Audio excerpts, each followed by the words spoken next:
नमस्कार. गोष्टींच्या वाड्यावर तुमचं मनापासून स्वागत. आजची आपली गोष्ट फारच मजेदार आहे. एका नातवाची आणि आजीची. सूरज आणि त्याच्या आजीला नवे-नवे प्रयोग करून पाहायची भारीच हौस आहे. आज त्यांनी नारळाच्या वड्या करायला निश्चय केला आहे आणि ते सुद्धा साध्या यंत्रांचा वापर करून. चला तर ऐकूया गोष्ट. आजीची अजब यंत्र. ही गोष्ट लिहिली आहे राजीव ऐपे यांनी. गोष्टीची चित्र पण त्यांनीच काढली आहे. आणि मराठी अनुवाद केला आहे रुची शेवाडे यांनी. गोष्ट प्रकाशित केली आहे प्रथम बुक्स आणि स्टोरी विवर कम्युनिटी यांनी. Released under CC by 4.0 licence. आजी, आजी, ऐक ना, आज नारळाच्या वड्या करशील का? सूरज आजीला विचारत होता. हो, करेन की, आजी म्हणाली. पण तू मदत केलीस तरच, हं? आजी, रेडी? सूरजने ओरडून विचारलं. उत्तरादाखल आजीने ऐटीत अंगठा दाखवला. तुम्ही करतात ना थम्स अप तसं. 1, 2, 3. ऐक हं, आपण फक्त पिकून छान तयार झालेले नारळ तेवढे काढणार आहोत, आजी सांगत होती. तुम्ही बघताय ना चित्रामध्ये आजी कुठे पोहोचलीये ते? मजेशीर. ते नारळ तोडतायत नारळाच्या झाडावरून आणि बघा त्यांनी किती छान अशी साडी टांगलीये आणि मग आजी तिथे बसलीये, नारळ काढतीये.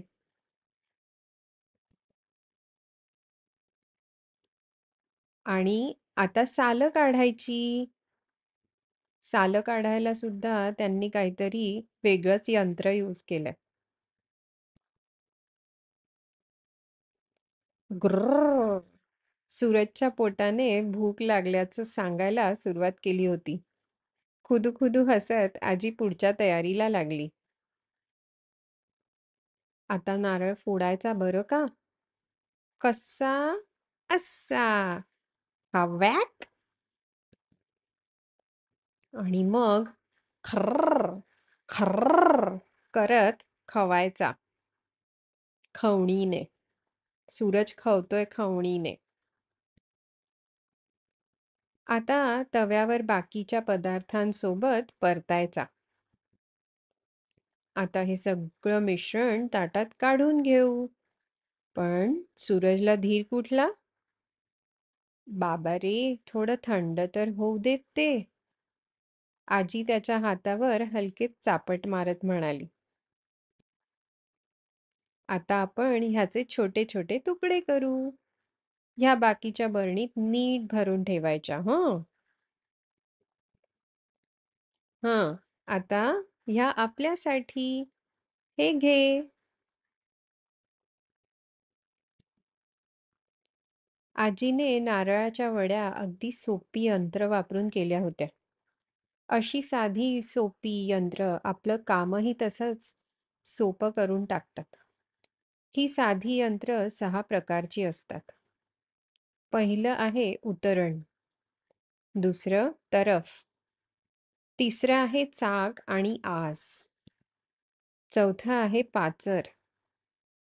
पाचवं आहे कप्पी. सहावं आहे स्क्रू. खरे पाहता खिळा देखील एक वेगळ्या प्रकारचा पाचरच आहे. सूरज आणि त्याच्या आजीने नारळाच्या वड्या करताना कोणकोणती साधी यंत्र वापरली होती? मला नक्की कमेंट करून कळवा हं.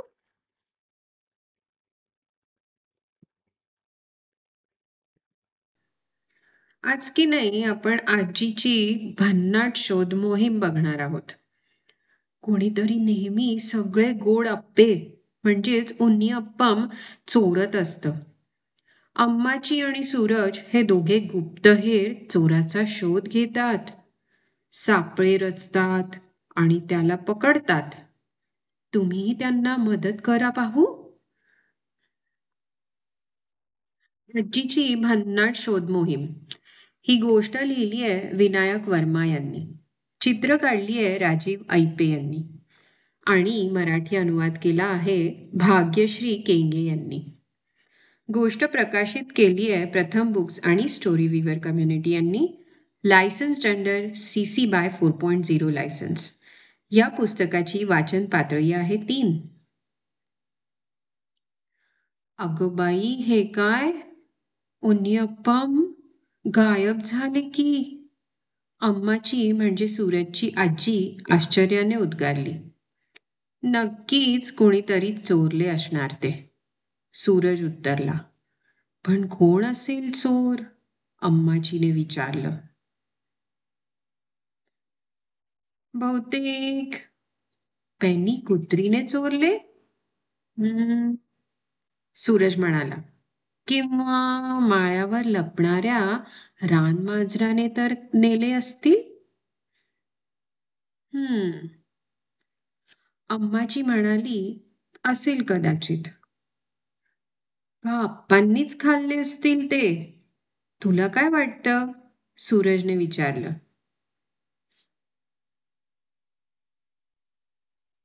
एकच मार्ग आहे हे शोधायचा, अम्माची म्हणाली. हो का? कसं शोधणार? आपण हुशारीने 3 सापळे रचूया. त्यासाठी आधी आपल्याला आणखी उन्नीअप्पम लागतील. पण ते तर सगळे संपलेत ना? सूरजने विचारलं. नाही रे, मी स्वयंपाकघरात थोडे लपवून ठेवलेत, अम्माचीने गुपित सांगितलं. नंतर लागले तर? वा वा, मस्त, सूरज म्हणाला. आपला पहिला सापळा असणार आहे रानमांजरासाठी, अम्माची म्हणाली. खिडकीतून आत आलं की ते सरळ टोपलीतच पडेल. मग त्याचा वजनामुळे झाकण आपोआपच बंद होईल. भारी आहे हा, सूरज उद्गारला. हा सापळा पेनीसाठी. तिने अन्यप्पम खायचा प्रयत्न केला तर ती लगेच या बादलीखाली अडकेल. वा, मस्तच, सूरज म्हणाला.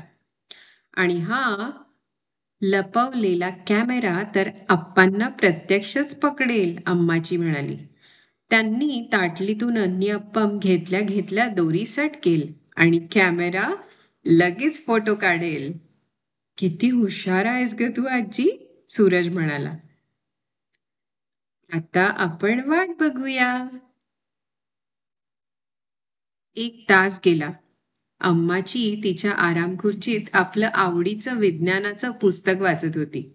तितक्यात सूरज धावत आला. अम्माची, लवकर ये, काय झालं बघ. चोराने कुठल्याच सापळ्यात न अडकता सगळे अन्यप्पम पळवलेत. हो का? अम्माची म्हणाली. चल बघू जरा. टोपलीचा सापळा तर रिकामाच आहे. बादलीचा सापळा पण मोकळाच. किती विचित्र आहे नाही? कॅमेरानंही फोटो नाहीये काढलेला. पण अन्यप्पम तर गायब झालेत, अम्माची म्हणाली. नेहमीसारखेच. किती हुशार आहे ग चोर, अम्माची उद्गारली. मला वाटतं आपण अजून 3 नवे सापळे लावूयात. हो चालेल, सूरज म्हणाला. पण आता चोराला कशाचीच लालूच दाखवायची? अम्माचीला प्रश्न पडला. आपल्या ओव्हनमध्ये अजून 3 अन्यप्पम उरले आहेत ना? सूरजने विचारलं. अच्छा, अम्माची हसत हसत म्हणाली. मला वाटतच होतं तितका काही हा चोर हुशार नाहीये. सूरज म्हणाला. म्हणजे काय? सूरज, तुला हे कसं माहित की 3च अन्यप्पम आहेत? अम्माजीने विचारलं. आणि ते ओव्हनमध्येच लपवले होते हे तुला बरं आपोआप कळलं. आ, आ, मी आ, अं.